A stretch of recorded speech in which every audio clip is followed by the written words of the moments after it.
शरीरं सुरूपं यथा वा कलत्रं यशश्चारुचित्रं धनं मेरुतुल्यं गुरोरङ्घ्रिपद्मे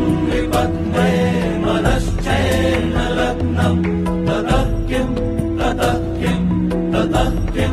ततः किम्